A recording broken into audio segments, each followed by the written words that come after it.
Bismillah, alhamdulillah, wa salatu wa salamu ala rasulillah. Right, this is the help notes for Nahmad and Haywood, a new Arabic grammar, chapter 3.1. And in this chapter they begin to talk about gender, al-jins. And so the important thing is we should not forget that we are talking now about nouns, al-ism. So here's the upside down Mercedes-Benz sign, and we have three types of words in Arabic: alif for ism, tha for fi'l, and ha for harf. So this whole chapter and what it's talking about is talking about the female quality of al-asma or ism, nouns. So some general points. All words all words can be divided into one of two genders, male or female. Al-mudhakkar for male and al-mu'annath for female. So every Arabic noun is either male or female. There is no third gender or neutral gender in Arabic. Carrying on to the simple, how do you tell the difference between male and female? First of all, a general rule that works is that all words are male unless you have a reason to say otherwise, unless proven otherwise. Okay? Now we're talking about female words. Female words can be in reality حقيقي female or غير حقيقي a female. So for example, what do we mean by حقيقي? If a word is male or female حقيقي, that means له عكس من جنسه. There is an opposite from its type. An example is رجل. The word رجل means a man, and the word itself happens to have the male gender.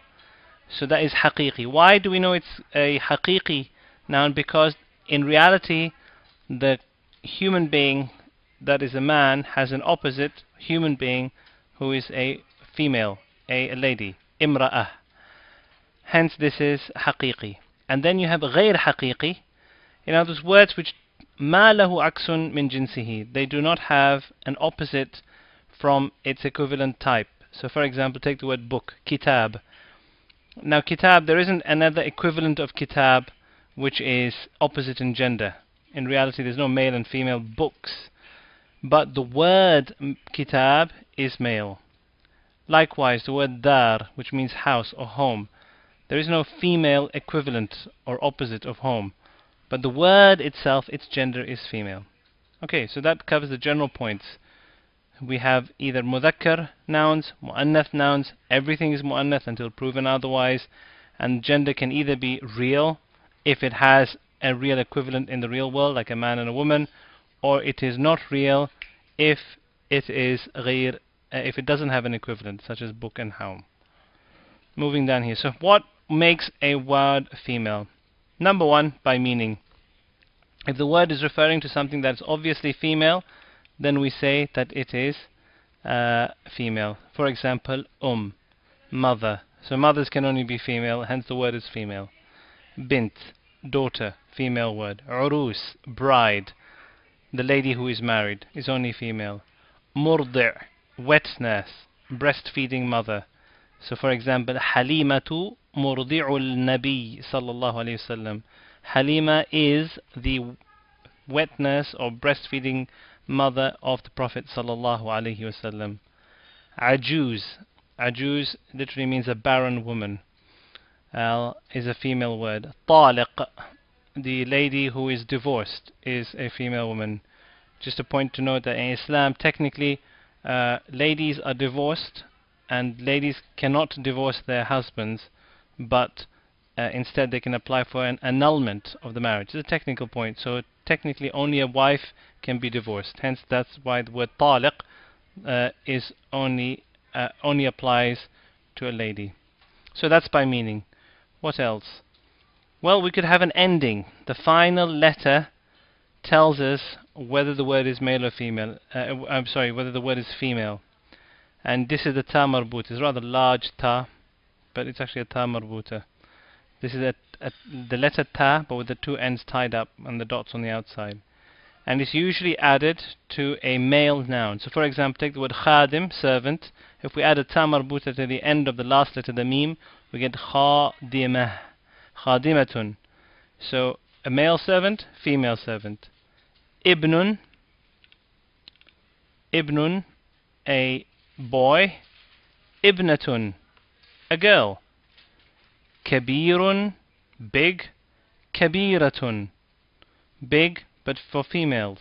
Muslim, a person who has surrendered his life and will to the will of God.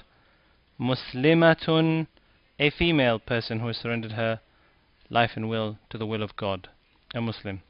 So, this is the second way we can tell whether a word is female. Of course, there are exceptions. One exception is the word Khalifa. The word Khalifa ends in a ta marbuta, but it is not female.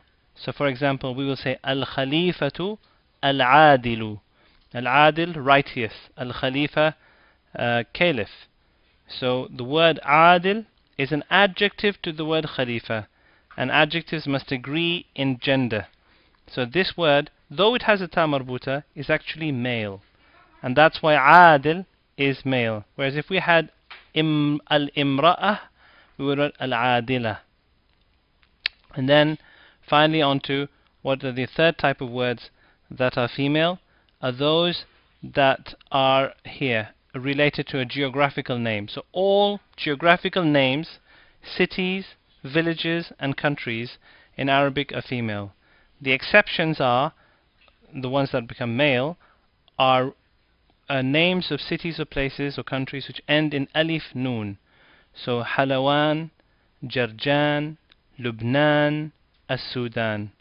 Or a noun which is derived from the name of a mountain or some natural geographical body.